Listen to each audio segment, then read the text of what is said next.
Allahu Akbar, Allahu Akbar. Nabi Nuh AS bagi satu, kita panggil apa, satu pengharapan kepada dia orang lah. Kalau kamu masuk Islam, kalau kamu tunduk kepada Allah Ta'ala, kalau istighfar kepada Allah Subhanahu Wa Ta'ala, maka di sana rezeki-rezeki akan diberi oleh Allah Subhanahu Wa Ta'ala. Antara rezeki yang disebut oleh Nabi Nuh AS ialah yursilis sama alaikum midrara. Allah Subhanahu Wa Ta'ala akan hujan kepada kamu, hujan sebagian pada rezeki. Kemudian nikmat-nikmat lain yang akan diberi oleh Allah Subhanahu Wa Ta'ala. Bismillahirrahmanirrahim. Assalamualaikum warahmatullahi wabarakatuh. Alhamdulillahirabbil alamin. Wassalatu wassalamu ala asyrafil anbiya'i wal mursalin sayyidina Muhammadin sallallahu alaihi wasallam wa ala alihi wa sahbihi wa man ihtada bihadihi wa istanna bi sunnati ila yaumiddin. Alaika tawakkalna wa ilaika anabna wa ilaikal masir. Amma ba'd. Alhamdulillah, muslimin dan muslimat yang dirahmati Allah Subhanahu Wa Ta'ala sekalian, pertama sekali sama-sama kita bersyukur kepada Allah Subhanahu Wa Ta'ala pada pagi ini. Alhamdulillah kita diberi kekuatan, diberi kesihatan, diberi taufik oleh Allah Subhanahu Wa Ta'ala dapat sama-sama kita hadir solat subuh berjemaah, solat yang besar sangat nilai di sisi Allah Subhanahu Wa Ta'ala. Disebut dalam satu hadis Nabi sallallahu alaihi wasallam, "Law 'aliman nas ma fi al-atamati was-subhi la atawhuma walau habwan." Nabi sallallahu alaihi wasallam dalam hadis yang begitu banyak sekali tuan-tuan semua, antaranya yang banyak kali saya sebut ialah hadis Nabi sallallahu alaihi wasallam mengatakan, kalaulah manusia dia tahu tentang fadilat, tentang kelebihan ataupun kemuliaan yang ada pada solat Isya dan solat subuh, la atauhuma walau habwan, nescaya dia akan mari walaupun dalam keadaan ngakuk.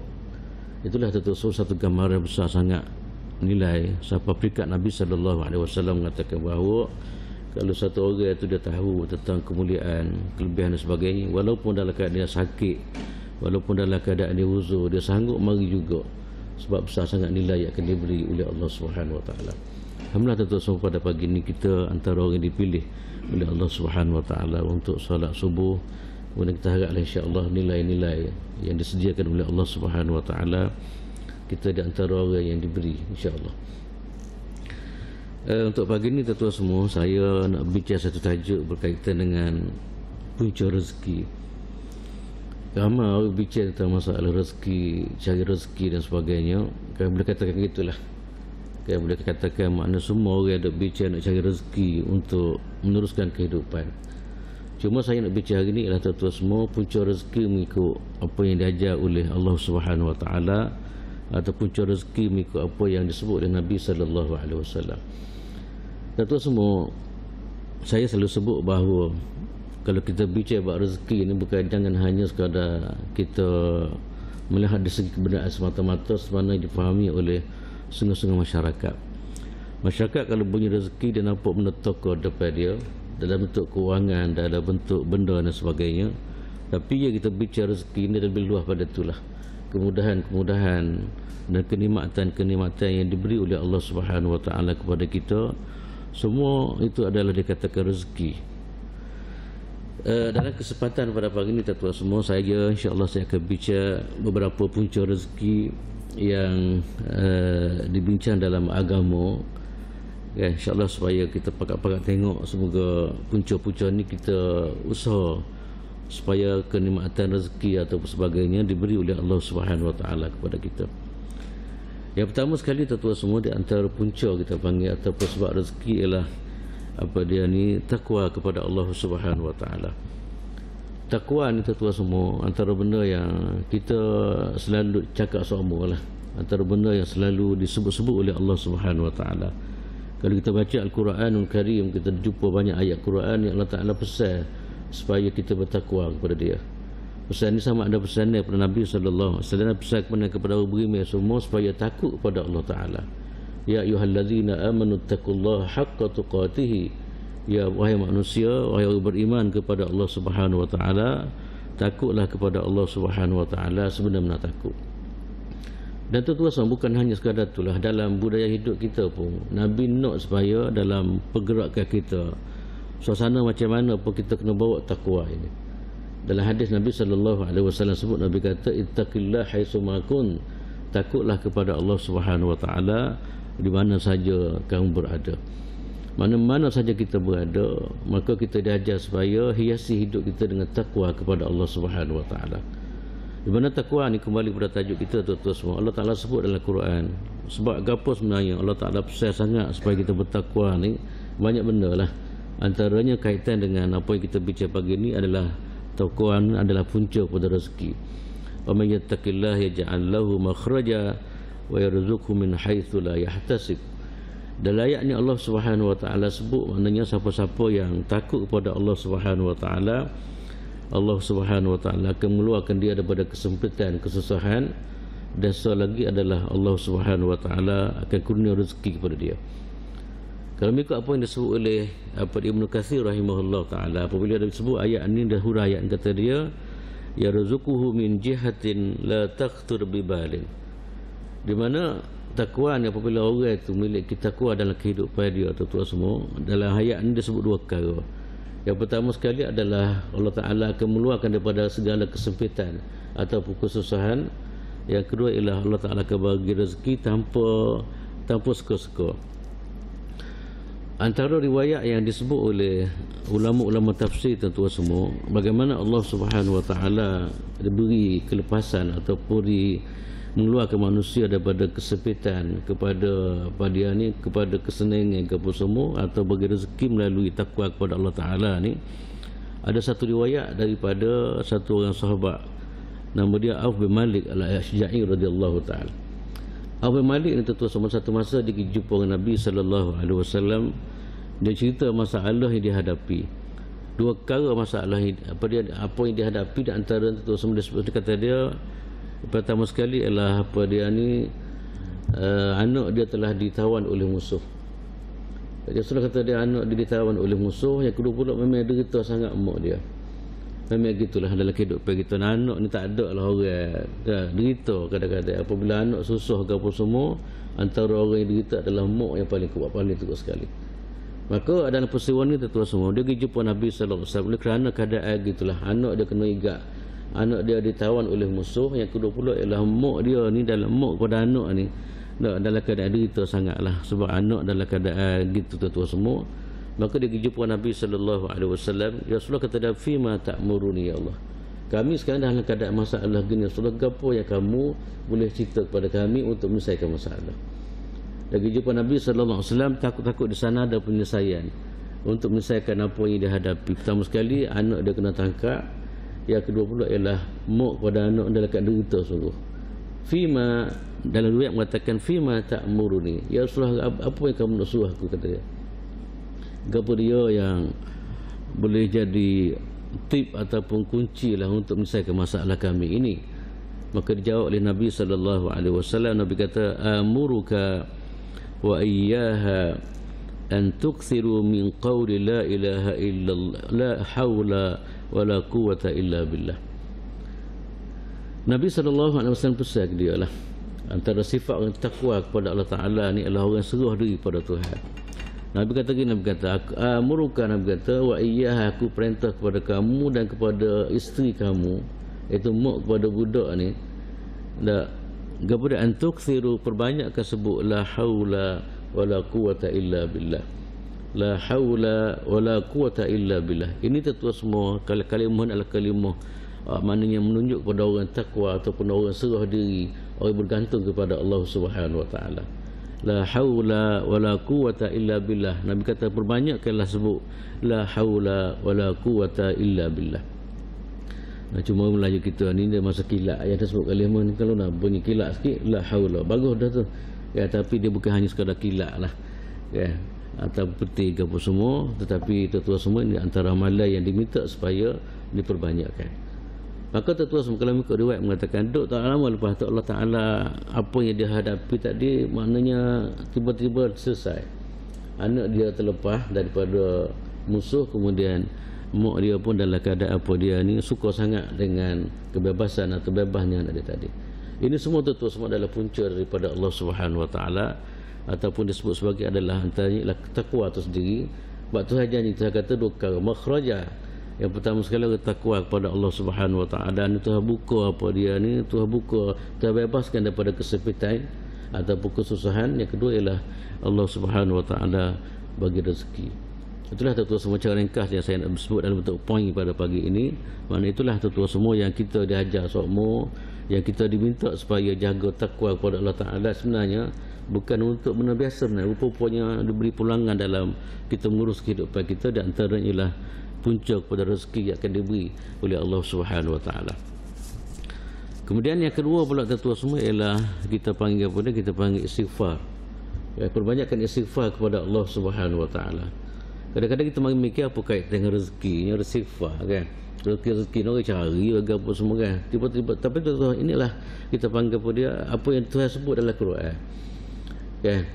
Apabila tuan-tuan istighfar ni maknanya apa? Maknanya kita cuba nak bersih diri kita daripada kesalahan. Apabila kita bersih diri kita daripada kesalahan, maka dengan sendiri maknanya redha Tuhan akan mari. Kan? Redha Tuhan akan mari, kasih sayang Allah Subhanahu Wa Taala akan mari, maka pada masa itulah dia akan punca rezeki akan berlaku. Di mana tuan-tuan semua benda-benda gini Allah Taala sebut dalam Quran ni, bukan nas atau bukan benda-benda yang kita ambil tepi jalan taklah. Fakta yang mengatakan istighfar ni adalah punca kepada rezeki ni kita ambil daripada Al-Quran Al-Karim. Quran Al-Karim adalah kalam Allah Subhanahu Wa Taala. Apabila sebut Quran ni, maka semua 100% dia adalah kebenaran yang datang daripada Allah Subhanahu Wa Taala. Di mana Allah Ta'ala sebut tuan-tuan semua dalam satu ayat, faqultu astaghfiru rabbakum innahu kana ghaffara yursilis samaa 'alaikum midrara wa yumdidkum bi amwalin wa banin wa ja'al lakum jannatin wa ja'al lakum anhara. Dan kisah dia gini tuan-tuan semua. Ayat ni sebenarnya kalau kita baca dalam surah Nuh. Surah Nuh antara surah yang Allah Ta'ala ada apa dalam Quran, dalam juzuk yang ke-29 tuan-tuan semua, ada satu surah yang dikenali sebagai surah Nuh. Surah Nuh ni satu gambaran tuan-tuan semua bagaimana perjuangan Nabi Nuh AS. Dakwah kaum dia begitu lama sekali. Dan akhir sekali tuan-tuan semua, dakwah Malaysia, tapi tak ramai yang terima dakwah yang dibawa oleh Nabi Nuh AS. Di antara tuan-tuan semua dakwah Nabi Nuh ni ialah, antara dakwah Nabi Nuh yang Nabi Nuh seru dia ialah faqultu astaghfiru rabbakum innahu kana ghaffara. Nabi Nuh AS, tuan-tuan semua, Nabi Nuh AS minta supaya apa dia, istaghfiru rabbakum, minta supaya mereka itu istighfar kepada Allah Ta'ala. Istighfar bagi orang kafir yang masuk Islam, istighfar bagi orang yang beriman dah ialah minta Allah Ta'ala gugur dosa dia. Maka tuan-tuan semua dalam ayat ni, Nabi Nuh AS bagi satu, kita panggil apa, satu pengharapan kepada dia orang lah. Kalau kamu masuk Islam, kalau kamu tunduk kepada Allah Ta'ala, kalau istighfar kepada Allah Subhanahu Wa Ta'ala, maka di sana rezeki-rezeki akan diberi oleh Allah Subhanahu Wa Ta'ala. Antara rezeki yang disebut oleh Nabi Nuh AS ialah yursilis samaa 'alaikum midrara. Allah Subhanahu Wa Ta'ala akan hujan kepada kamu, hujan sebagian daripada rezeki. Kemudian nikmat-nikmat lain yang akan diberi oleh Allah Subhanahu Wa Ta'ala. Sebab itulah tuan-tuan semua, kalau mengikut apa yang disebut oleh Imam Qurtubi rahimahullah ta'ala. Yang Qurtubi ini adalah salah seorang daripada ulama tafsir. Apabila sampai ayat ni tuan-tuan semua, dia buat rumus apa, mengikut ijtihad dia atau mengikut bacaan dia, mengikut rumusan ni dia faham daripada ayat ni, kata dia dallatil ayatu ala anna al-istighfara yatanazzalu bihi ar-rizqa wal amtar. Katanya Imam Al-Qurtubi rahimahullahu ta'ala, kata dia ayat ni gambar kepada kita, menunjuk kepada kita bahawa istighfar ni Allah Ta'ala akan bagi rezeki, punca kepada turunnya rezeki, dan punca ni turun air hujan daripada langit tuan-tuan semua. Sebab itulah kadang-kadang tuan-tuan semua kita dalam kesempitan, katakanlah kita jarang kita guna benda ni, kita kesempitan, kita tak pernah ada dalam hidup kita. Astagfirullahalazim. Kita boleh menyepit Allah letih ramu ni gini-gini kan, tapi kita sepatutnya jadi budaya kita. Apabila kita susah dalam keadaan letih, susah apa semua tuan-tuan semua, maka di antara amalan yang paling baik ialah amalan kita panggil istighfar. Astaghfirullahalazim, astaghfirullahalazim, di samping kita berusaha. Sebab itulah tuan-tuan semua, kalau kita tengok dalam bab apa dia, kita semaya istisqa. sembahyang minta hujan kan. Apabila hujan tak turun, dalam Islam kita ada cara kita, apabila hujan tak turun lama tak turun, kita ada satu ibadat kita panggil sembahyang istisqa. Sembahyang minta hujan. Orang lain tak, orang lain kadang-kadang budaya orang lain dia palu ke apa dia palu tong ke apa semua kan. Ataupun setengah masyarakat di India dia telanya bogai. So motor nak jatuh di satu padai tu nak minta hujan, kononnya gitulah. Tapi Islam tu semua bila berlakunya kemarau dan apa semua, maka di sana tu semua kita panggil, kita sembahyang istisqa, sembahyang minta hujan. Dalam sembahyang minta hujan ni pula di antara apa dia kita benda-benda yang kita minta diutamakan semasa kita nak sembahyang hujan atau kita sembahyang minta hujan adalah kita diminta supaya ketundukan kita atau perbanyakkan istighfar kepada Allah Subhanahu wa taala. Banyak istighfar dan banyak apa dia keinsafan kita kepada Allah Subhanahu wa taala.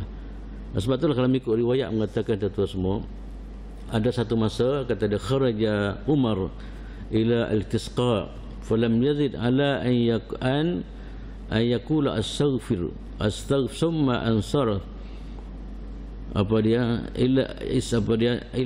ni falam yazid ala an astaghfara summa ansarafa faqila lahu ma ra'aynaka istasqaita faqala wallahi in istasqaitu ablagh al-istisqa. Sayyidina Umar Khattab radhiyallahu ta'ala satu masa tu semua dia keluar nak pergi semaya istisqa lah. Ini budaya Islam, apabila susah dia akan rujuk kepada Allah Subhanahu wa taala. Apabila berlaku apa dia ni kemarau, tanah Arab ni tu biasalah kemarau ni. Pak kita ni kadang-kadang kita ngaji pun terlupa lah ilmu semaya minta hujan sebab kurang hujan, kurang buat. Jarang benar lah tu semua. Cuma akhir ni alhamdulillah dah mula dah kita pakat buat kerana apa dia ni kemarau kadang-kadang berlaku lama. Tu semua Sayyidina Umar Khattab radhiyallahu taala apabila lagi semaya istisqa. Lagi semaya dia hanya sekadar astaghfirullahalazim gitu ya. Tak lebih daripada tu. Dia sebut astaghfirullahalazim. Patut dia tak minta ya Allah turunlah hujan laga apa semua kan. Dia pergi hanya sekadar astagfirullah hanya sekadar gitu ya. Lepas tu dia berhenti.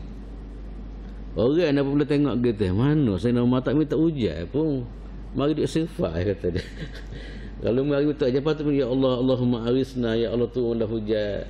Ya Allah berilah hujan kepada kami kemarau lama. Tapi tak, Sayyidina Umar ni istighfar saja. Orang apa heran. Orang kata dia baqi ma ra'ainaka istasqaita. Ya Umar kata dia, kami tak tengok pun, tak dengar pun kamu minta hujan daripada Allah Subhanahu wa taala.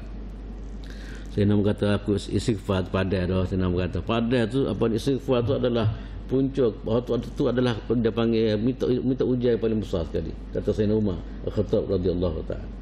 Sayyidina Umar kata pada dia ni minta hujan, istighfar tu adalah kata pada dia antara kunci minta hujan yang paling besar sekali. Itulah tuan-tuan semua, maka dalam hadis ni jelas kepada kita maknanya apa dia ni istighfar apa semua. Istighfar dalam bentuk ketundukan yang benar-benar lah. Bukan hanya istighfar di bibir, hati tak menutup salah. Istighfar maknanya lahir daripada keinsafan, lahir daripada rasa dosa kita kepada Allah Subhanahu wa taala. Maka insya-Allah tuan-tuan merasakan kepada apa yang kita bincang ni adalah dia adalah sebahagian daripada punca rezeki yang akan diberi oleh Allah Subhanahu wa taala. Kemudian yang ketiga pula ialah kita panggil silaturrahim. Okey, saya dah bicara tajuk di sebelum ni ialah silaturrahim ni adalah kita hubung silaturrahim. Tuan-tuan semua dalam masyarakat kita lah ni kadang-kadang benda-benda gini dah mula pupuh kita panggil lah. Okey, berhubung pergi jalan mewaris-waris ni kadang-kadang dia rasa susah lah ni. Orang dulu walaupun kerja tak lah mana, tapi suka pergi jalan waris-waris ni. Orang lain walaupun kemudahan yang begitu banyak, kereta besar, kereta tapi tak gimana kadang-kadang. Sedangkan dalam Islam tu semua hubungan satu rahim ni antara benda yang memang wasiat dalam Quran lah. Bila kita baca Quran, hubungan satu rahim di antara benda yang disentuh oleh Allah Subhanahu wa taala. Dan dalam hadis pun banyak tu semua disebut tentang silaturrahim. Kan? Silaturrahim ini punca kepada keberkatan dan sebagainya. Okay. Sebab itulah tuan-tuan semua cuba tengok dalam perjalanan hidup kita. Orang yang suka hubungan satu rahim, hidup dia bahagia. Dapat ceria hidup dia kalau banding kita duduk sorang, kita tak cau ke waris kan. Kita kadang-kadang pemikiran kita duduk sorang kita ni tak habis duit, pergi mewaris kena beli gotu, kena beli gon, ni habis minyak kereta. Itu penilaian kita. Tapi penilaian tu hebat gelai rupanya. kita pergi mahorang ni, kita niat hubungan silaturahim, kita buat majlis, kita gapo semua, kita semua, dia adalah merupakan satu keseronokan sedah. Yang kedua pun adalah punca kepada rezeki sebenarnya. Sebenarnya fakta ini disebut oleh Nabi sallallahu alaihi wasallam sendirilah. Nabi sebut baru-baru gini. Dan masalah silaturahim pun dalam Quran banyak, macam saya sebut tadi lah, sebut dalam hadis-hadis Nabi. Kalau kita baca dalam kitab Riyadhus Shalihin, ada satu bab khas yang berkaitan dengan silaturahim. Ada bab khas yang ulama bawa hadis-hadis berkaitan dengan kelebihan hubungan silaturahim dan juga hukuman yang orang yang putus hubungan silaturahim. Cuma oleh kerana tajuk kita hari ini dah tajuk rezeki tu semua, saya nak sebut sikit maknanya silaturahim ni adalah kita panggil punca ataupun penyebab kepada rezeki yang akan diberi oleh Allah Subhanahu Wa Taala.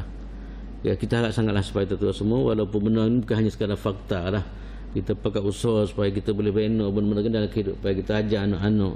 Lah ni budak-budak kadang-kadang tak segi mana kita dak game kita dengan bini ya. Anak-anak duduk rumah duk main telefon, nak mega pun tak segi, tak nak ajak kadang-kadang. Ni kena pandai-pandai lah tu semua bab masa depan dia orang. Kita kena ingat silaturahim ini bukan masa depan budak-budak kita ni, bukan hanya sekadar ilmu, bukan hanya sekadar bukan hanya sekadar kebendaan yang kita tinggal pada anak kita. Kita bina dia supaya dia rapat dengan anak beranak, kita bina dia supaya dia hubungan rapat dengan adik-adik semua, sebenarnya adalah untuk masa depan dia orang. Ya, kita dah mikir masa depan anak kita hanya sekadar duit ya, atau kita pencarian, tapi kita tak fikir dalam bentuk lain. Dalam hadis ni tuan semua jelas maknanya silaturahim ni adalah punca kepada keberkatan dalam mengurus kehidupan kita. Ya, kita pun nak kalau boleh anak-anak kita ni kan, bukan sekadar kita yang senang, kita nak anak kita juga dia ni lebih pada tu kalau boleh. Maka tuan semua di antara benda yang kurang orang cakna lah ni adalah bina anak dia supaya dia ni bina dia ni rapat dengan anak beranak, sanak saudara dan sebagainya. Dalam hadis Nabi SAW mengatakan, man ahabba an yubsata lahu fi rizqihi wa an yunsa'a lahu fi atharihi falyasir rahimah. Nabi SAW mengatakan, siapa-siapa nak supaya rezeki dia diperluaskan oleh Allah Subhanahu Wa Taala. Tak ada dalam dunia orang tak sih tu semua. Nabi sebut sini, siapa-siapa tak kira siapa. Kan Nabi buka luah. Nabi kata siapa-siapa yang nak supaya rezeki dia diperluaskan oleh Allah Subhanahu Wa Taala. Satu, yang kedua keberkatan dalam hidup. Wa an yusa'alahu fi athari, maknanya keberkatan hidup ataupun disebut sebagai umur panjang lah. Okay, siapa-siapa nak dua perkara dalam hidup dia ni, pertama sekali rezeki Allah Taala murah, yang kedua pula ialah keberkatan dalam perjalanan hidup dia, balasir rahimah, maka hendaklah dia hubung silaturahim. Ini ketua semua di antara benda yang diajar oleh Nabi SAW. Rupa-rupanya maksud silaturahim bukan hanya sekadar bahagia dalam kita ngurus kehidupan kita kan, bukan sekadar kita suka, bukan sekadar kita rasa seronok dengan hubungan, tapi rupa-rupanya dia adalah benda lain yang Allah Ta'ala akan bagi, ialah kita panggil punca pada rezeki. Inilah kenyataan yang disebut oleh Nabi SAW. Kadang-kadang kita rasa betul kan, kita kena ingat gini lah, gapo yang Nabi kecek ni bukan benda-benda tepi jalan tu lah. Apa yang Nabi sebut tentu semua kita kena yakin dia adalah kebenaran yang datang daripada Allah Subhanahu Wa Taala. Di mana sahaja saya sebut ayat Quran, wa ma yantiqu anil hawa in huwa illa wahyu yuha. Allah apa dia Nabi tidak cakap kecuali wahyu daripada Allah Subhanahu Wa Taala. Itulah tentu semua di antara apa dia ni benda yang kita kena pakat tengok balik semula lah. Dalam masyarakat kita lah ni kan, kadang-kadang bahasa berat kan, nak jalan murah, kadang-kadang sepupu-sepupu apa semua tak kenal ramah dah lah ni kan. Itulah menjadi peranan kita orang yang faham agama ini tertua semua, maka dia kena warisi benda-benda gini kepada anak cucu dia supaya ikatan hubungan apa semua sentiasa terjaga. Bagi orang yang ada kemampuan dari segi duit apa semua, kadang-kadang dia boleh kupu anak beranak dia kan, maka bawah ke apa. Sebab tu kadang-kadang setengah orang tu dia bawah dia panggil, wajib dia panggil anak beranak dia. Ini pun sebahagian daripada hubungan kita panggil silaturahim kan. Ni dok panggil orang lain, dia panggil kaya sebab kaya dia boleh duit banyak kan. Kalau panggil anak beranak miskin ni tak ada habis duit, dia kata dak. Dia mikir kat tu. Orang lain ni memang kalau bawah dia teko orang-orang yang kaya-kaya buat bukan 10 riyal lah, 20,000 apa dia kita panggil 2,000 ke 200 riyal bagi gitu. Sebenarnya tu semua dalam Islam mana saya sebut tadi lah ya, usaha kita tak kira lah buat kenduri ke apa semua, kita merapatkan hubungan silaturahim. Ini adalah satu benda cukup besar apa ni kebaikan yang akan diberi oleh Allah Subhanahu Wa Taala. Kemudian Yang berikut pula ialah tuan semua, hak ni payah sikit lah. Kita panggil tinggal dosa, tarkuz zunub, tinggal dosa. Sebab itulah tuan semua, cuba tengok dalam, kalau kita perhati dalam apa, dalam satu pembangunan negara. Negara maju dalam Islam ialah apabila negara yang maksiat kurang. Dalam ayat Quran yang kita pernah baca, apa kata apa, walau anna ahlal qura amanu wattaqau la fatahna alaihim barakatin minas sama. Kalaulah satu-satu kampung, satu negara tu beriman dan takwa kepada Allah Taala, maka Tuhan akan turun keberkatan daripada langit. Nah, sebab itulah tuan-tuan semua, kita tengok punca kepada apa dia ni, rezeki ni antaranya ialah apa dia, kita tinggal barang-barang yang Tuhan takkan ni, atau kita panggil tinggal maksiat lah. Ni tuan-tuan semua, kadang-kadang kita tak terasa berapa ni. Kadang-kadang tuan-tuan semua, rezeki kita ni apabila kita terlibat dengan barang-barang tak molek, kadang-kadang cepat hilang kadang-kadang. Contoh gini katalah, saya ambil, kita kerja tak jujur katakanlah. Kita kerja tak jujur, gaji kita boleh pergi pukul 9, tulis pukul 7. Gitulah kehidupan dia. Kelik pukul 3, tulis pukul 4 katakanlah. Rezeki sepekal gaji kita, kadang-kadang cepat tu. Nak boleh gaji, tak ada nak boleh gaji dah. Gua tu rusuk, gua ni penuh, gua pun semua kadang-kadang habis kadang-kadang. Kita tak sedar kadang-kadang barang-barang tu berlaku. Kita rasa mana tak dosa kerja lagu tu. Kalau kau nak ada ke setengah orang banyak benar lah ni. Tolong paskat gambar tu dah bagi nombor gini. Ada kita pergi, kadang-kadang kita pergi beli lewat, ada dia tengok dia tak sabar lagi, dia tulis itu. Tu benar laku Ini kita panggil ketidakjujuran yang menjadi punca pada rezeki kita dihilangkan oleh Allah Subhanahu Wa Taala. Cuba tengok tuan-tuan semua, orang kerja jujur, kerja biasa. Cuba tengok orang kampung kerja jujur, kadang-kadang 10 orang dia boleh pegang anak dia. Kerja sendiri, tidak kait dengan warga apa semua kawan ni kerja kadang-kadang puluh-puluh ribu, tapi siapa boleh tengok tak ada kadang-kadang. Wali'adzubillah boleh jadi kesilapan yang kita buat. Adalah hadis tuan-tuan sama Nabi, kita panggil apa dia, apabila apa dia ni, dosa-dosa ni, pertama sekali ulama dia sebutlah, dosa-dosa ni antara dia boleh menarik kemurkaan Allah Subhanahu Wa Taala. Yang kedua, rezeki ni, apa dia, dosa-dosa ni dia menghilangkan keberkatan.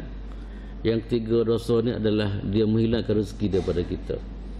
Sebab tu adalah hadis Nabi sallallahu alaihi wasallam, Nabi kata kepada dia, innal abda la yuhramu rizqa bizambi yusibuhu, rawahu Ahmad. Yang saya sebut ada 3 kali tuan-tuan. Kalau dosa pertama sekali dia menarik kemurkaan Allah Subhanahu Wa Taala. Yang kedua, dosa-dosa ni dia boleh menghilangkan keberkatan hidup. Yang ketiga pula, dosa dia boleh menghilangkan apa dia, rezeki kita. Dalam hadis ni jelas tuan-tuan, Nabi SAW mengatakan innal abda, hamba ni, manusia ni akan dihalang rezeki dia bizambi, dengan sebab dosa-dosa yang dia lakukan. Itu disebut dalam hadis gini tuan-tuan semua. Dengan sebab dosa ni kadang-kadang rezeki kita apa dia ni dihilangkan oleh Allah Subhanahu Wa Taala. Ini antara benda yang kadang-kadang kita tak sedar dalam perjalanan hidup kita. Kalau tuan-tuan baca dalam surah Nun dalam Quran, dalam juzuk yang ke-29, Allah Ta'ala bawa bagaimana contoh Allah Ta'ala tarik rezeki dengan sebab apa dia, dengan sebab dosa yang manusia buat. Ada satu cerita tuan-tuan, ada satu orang ni, dia ada dalam Quran sebutlah surah Nun, boleh baca dalam surah Nun lepas daripada surah apa, surah Tabarak tu, lepas tu dia mari surah Nun wal qalam wa ma yasurun. Bawah tu tuan-tuan sampai buat satu cerita di mana ada orang dulu dia ada kebun, kemudian kebun dia ni memang hasil semua tuan-tuan semua. Kebun ni maknanya tuai dia, pok dia lah. Asal apabila berlaku apa, siapa masa tuai ke apa semua tak dia ambil buah tu, maka dia akan bagi kepada orang miskin. Dia akan bagi kepada sebahagian daripada harta dia kepada golongan miskin sebagai hak ataupun kita panggil tanggungjawab dia untuk bantu orang miskin. Apabila ayah dia mati tuan-tuan semua, apabila ayah dia mati, meninggal dunia apa semua, maka harta diwarisi oleh anak. Anak ni rupa-rupa tak sepung ayah. Ramahlah gitunya. Tak, dunia lain ramah sangat, kadang-kadang tak sepung ayah. Ayah haji semaya, tengok anak tak semaya pun ramah, kadang-kadang berlaku macam tu. Anak mak pakai tudung, anak tak pakai tudung pun ramah berlaku macam tu. Tuan-tuan sebenarnya kisah ni maknanya dia tak jiwa, dia tidak mewarisi jiwa ayah dia. Maka apabila ayah dia meninggal dunia, kebun tak diwarisi oleh dia lah. Cuma apa dia di antara benda yang dia buat. Apabila masa tua-tua semua, siapa masa untuk apa nak ambil buah, dia pergi masa bukan masa biasa. Masa yang Tuhan pada dia sekiranya orang miskin tak tahu masa dia apa, masa dia ambil buah. Bakhil kononnya gitu lah. Bagi dia makna kalau orang masa tu orang akan hilang harta dia apa semua. Dia pergi pada waktu pagi lagi. Sebelum orang bangun tidur kau lagi masa tu supaya orang tak sedar dia pergi tempat apa dia ni, tempat apa kebun dia yang masa bertubuh yang begitu banyak sekali. Itu tuan-tuan semua ceritanya, dia mikirlah kepala dia. Tapi oleh kerana itu satu sikap yang dosa, kita panggil sikap maknanya kita menepikan hak orang miskin. Kita menolak hak orang miskin, maka satu kesalahan. Maka tuan-tuan semua takdir Allah Ta'ala degi. Degi sepatut dia boleh tuai, dia boleh ambil apa dia ni buah-buah, tapi tengok habis lejing. Buah-buah dia telah dibinasa oleh Allah Ta'ala, terbakar habis. Inilah adalah hadis disebut maknanya kadang-kadang rezeki dihilangkan oleh Allah Subhanahu Wa Ta'ala dengan sebab dosa atau kesilapan yang kita buat.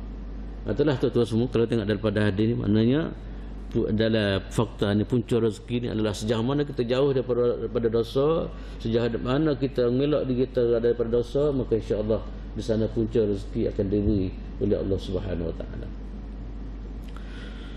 Kemudian yang berikut pula tuan-tuan semua ialah antara kunci rezeki ni ialah kita panggil kasratu as-sadaqat. Perbanyakkan sedekah.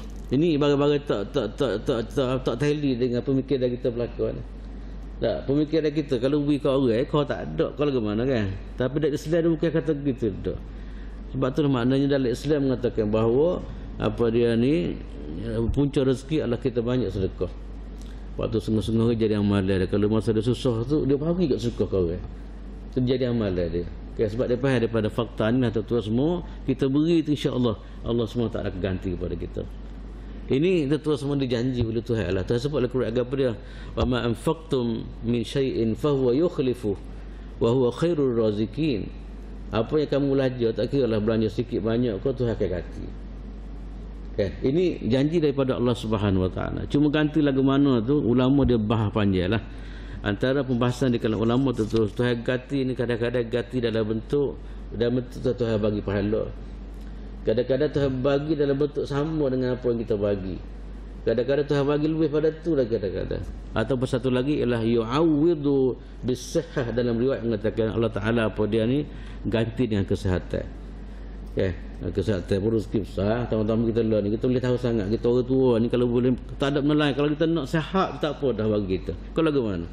Tak, kita siapa lah ni tak ada nampak gapo satu. Belah kita menjedih tak boleh pun. Yang penting kita nak kesihatan. Sebab tu dalam apa yang disyarah oleh ulama apabila hayat ni bahawa yukhlifu ni Allah Ta'ala ganti di antara kata dia yu'awwidu bis-sihhah, iaitu Allah Subhanahu Wa Ta'ala kadang-kadang ganti dengan kesihatan kepada kita. Kesihatan juga adalah rezeki yang diberi oleh Allah Subhanahu Wa Ta'ala. Itulah tuan-tuan semua, seperti yang saya sebut tadi lah, kita masa-masa ni umur-umur ni memang tak ada menilai dah. Kalau boleh kamu nak sihat tak boleh pergi sembahyang masjid, boleh pergi dengar mengajar. Cuba tengok tuan-tuan semua orang-orang yang daripada awal tu tak berkesihatan kita tak boleh buat gapo. Tak boleh buat gapo, duduk tak sihat gitulah. Sebab itulah sihat ni adalah kita panggil nikmat ataupun rezeki yang paling besar yang diberi oleh Allah Subhanahu Wa Ta'ala kepada kita.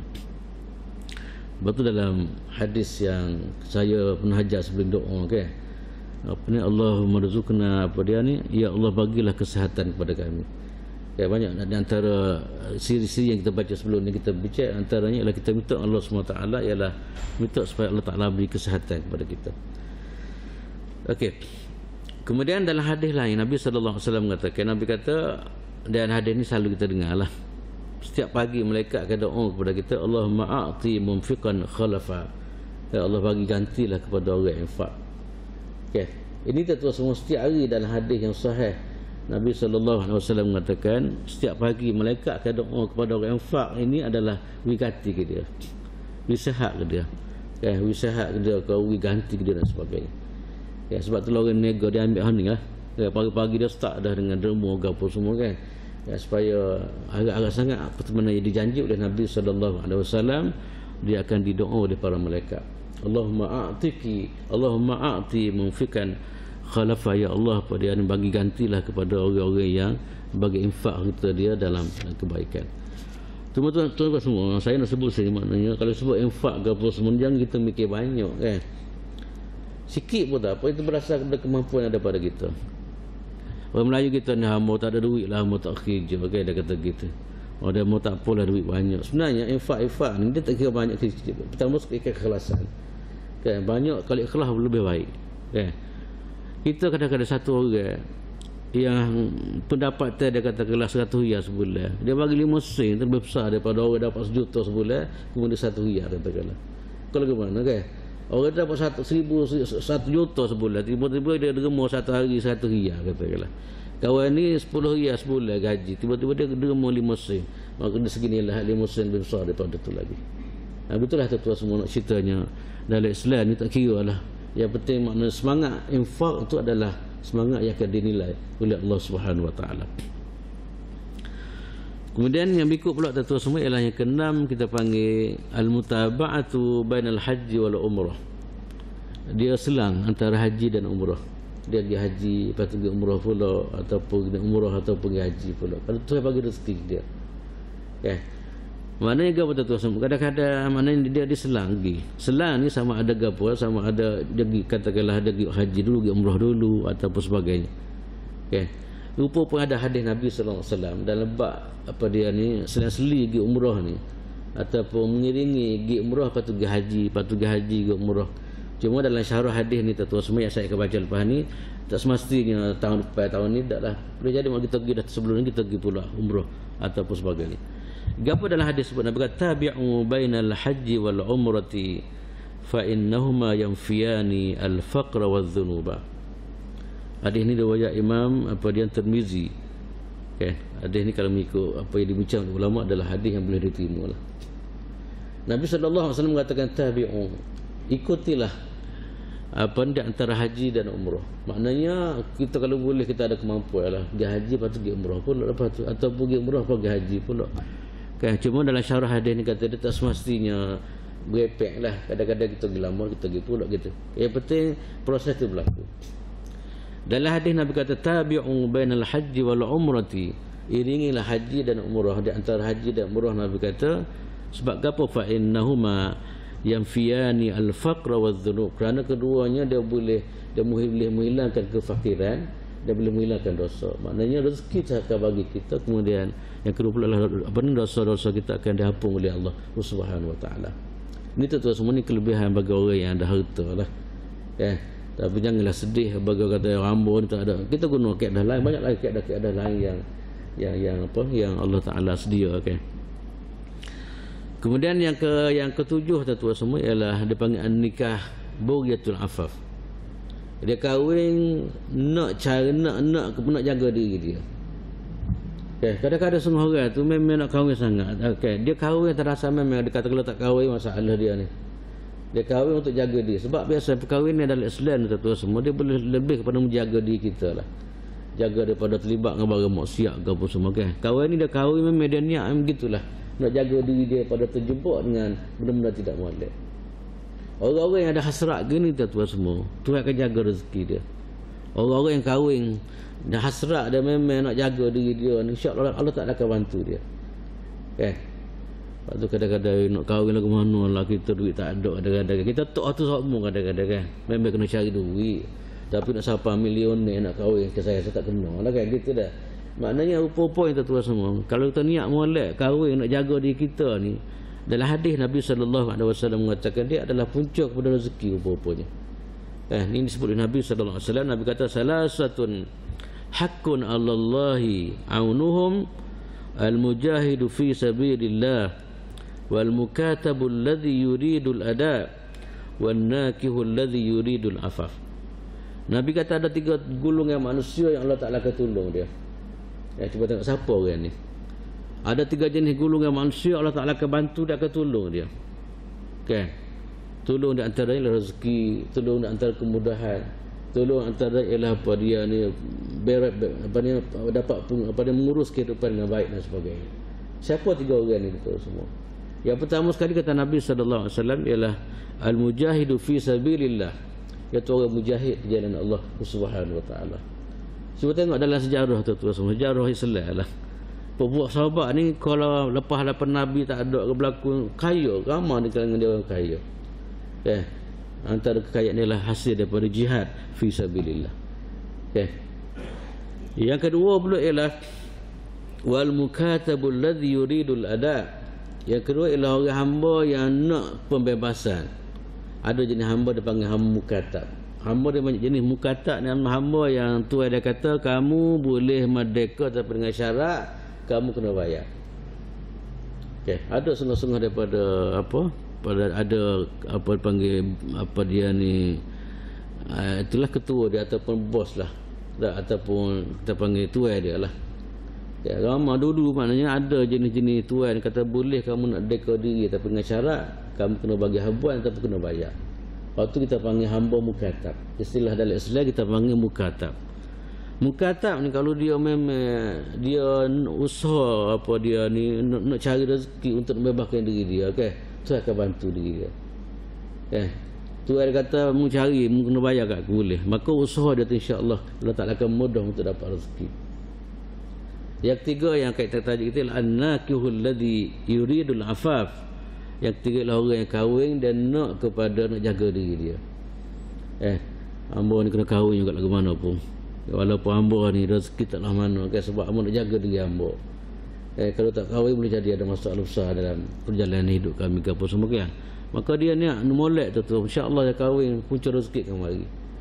Cuba tengok ramai kadang-kadang orang yang kerja tak ada tiba-tiba bila kahwin Allah Taala mudah rezeki dia.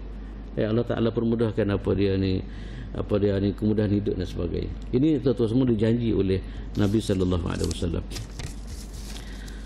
Kemudian yang ke-8 pula tuan-tuan semua ialah dipanggil alhamdu wa syukru. Antara kita panggil sumber rezeki adalah melalui kita syukur kepada Allah Ta'ala. Kita terima rezeki, kita terima kasih Tuhan. Syukur kita panggil syukur. Syukur ataupun dalam istilah Melayu kita panggil terima kasih. Menghargai apa yang diberi oleh Allah Subhanahu Wa Ta'ala.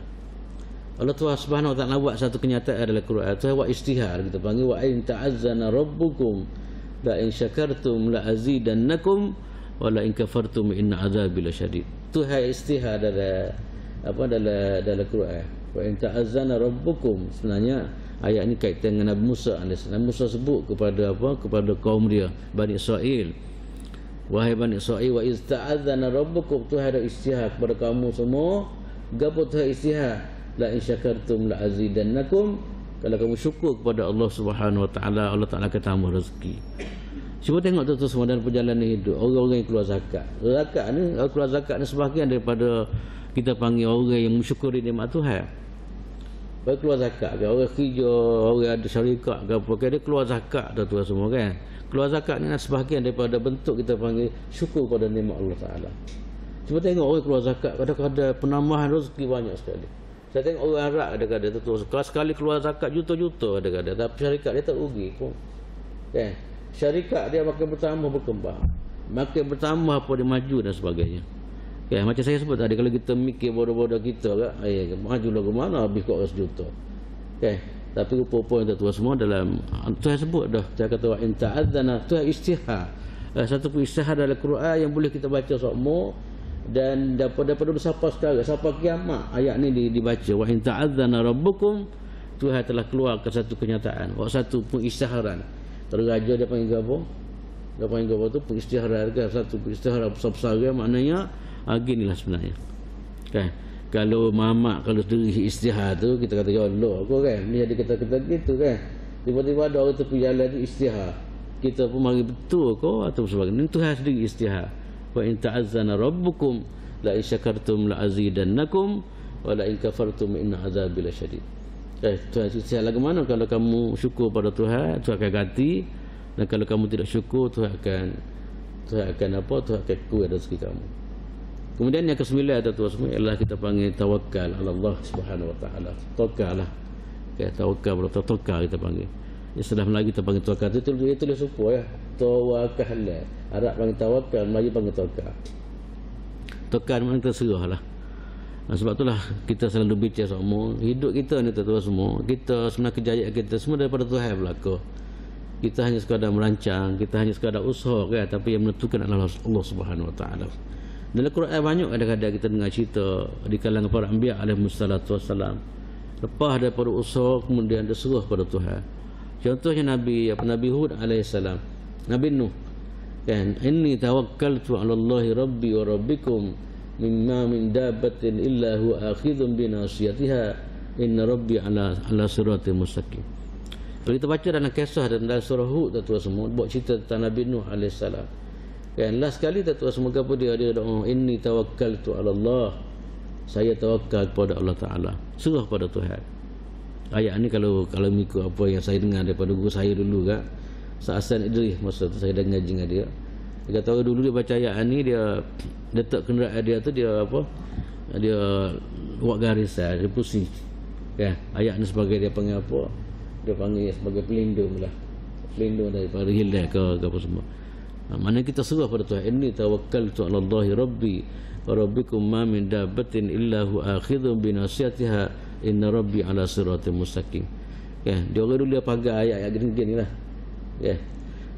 Bukan hadis ke apa dak, cuma mana ada orang dulu dia buat kerja gitu. Okay. Saya dulu ni buat kadang-kadang saya tak kereta, saya pusing, saya baca ni. Ya. Minta Allah Taala. Kita koci-koci dah, yang kedua ialah kita koci dengan benda-benda gini. Inni tawakkaltu 'ala Allahi rabbi wa rabbikum ma min dabbatin illa huwa akhidhu bi nasiyati rabbi Allah. Akhir sekali kita semua ialah kita doa banyak-banyak kepada Allah Taala. Yang ke-10 ialah kita banyakkan doa kepada Allah Subhanahu Wa Taala. Ini ya, tuan-tuan semua pucuk berezeki lah. Doa ya. Doa saya kata wa qala rabbuk apa ni rabbuk wa qala apa ni apa dia ni ud'uni astajib lakum. Okey, Tuhan sebutlah Quran, doalah kepada aku akan terima apa yang kamu mohon. Itulah tuan-tuan semua antara benda-benda yang kita dah bicara sebelum ni pun dah kita pernah dengar benda-benda gini, tapi itulah tuan-tuan semua dan antara benda yang selalu diulas sebut dalam Quran yang kita bicara ni, dalam hadis Nabi, cuma ulama dia kupu. Kayak dia kupu dalam satu bab berkaitan dengan tajuk punca-punca rezeki yang akan diberi oleh Allah Subhanahu Wa Taala kepada kita. Itulah tuan-tuan semua kita doa sangatlah supaya apa dia ni benda-benda gini berlaku dalam kehidupan kita. Dan selalu saya sebut tadilah, kalau sebut rezeki ni bukan hanya sekadar benda semata-mata, tapi kemudahan-kemudahan Allah Ta'ala akan bagi kita insya-Allah Ta'ala. Itulah saya rasa tuan semua untuk pagi ni. Semoga kita dapat menghayati benda-benda gini, dan kita doalah semoga Allah Ta'ala permudahkan kita untuk kita beramal, kita menghayati benda-benda gini. Semoga kita sebahagian daripada orang yang akan diberi rezeki oleh Allah Subhanahu Wa Ta'ala. Setakat itulah saya rasa yang baik daripada Allah Subhanahu Wa Taala, kekurangan daripada kelemahan saya sendiri. Aku qauli hadza wa astaghfirullahal azim li wa lakum wa li sa'il muslimin wal muslimat wal mu'minina wal mu'minat. Assalamualaikum warahmatullahi taala wabarakatuh. Bismillahirrahmanirrahim. Alhamdulillahirabbil alamin. Wassalatu wassalamu ala Rasulillah wa ala alihi wa sahbihi ajma'in. اللهم انفعنا ما علمتنا وعلمنا ما ينفعنا وارزقنا علما ينفعنا الحمد لله على كل حال ونعوذ بك من النار الله لطيف بعباده يرزق من يشاء الله لطيف بعباده يرزق من يشاء وهو القوي العزيز اللهم إنا نسألك أن ترزقنا رزقا حلالا طيبا مباركا اللهم إنا نسألك أن ترزقنا رزقا حلالا طيبا مباركا من غير تعب إنك على كل شيء قدير عليك توكلنا وإليك أنبنا وإليك المصير اللهم اجعل جمعنا هذا جمعا مرحوما وتفرقنا من بعده تفرقا معصوما ولا تجعل فينا ولا معنا ولا منا شقيا ولا محروما ربنا عليك توكلنا وإليك أنبنا وإليك المصير ربنا لا تؤاخذنا إن نسينا أو أخطأنا ربنا آتنا في الدنيا حسنة وفي الآخرة حسنة وقنا عذاب النار وصلى الله على سيدنا محمد وعلى آله وصحبه وبارك وسلم والحمد لله رب العالمين سبحانك اللهم وبحمدك أشهد أن لا إله إلا أنت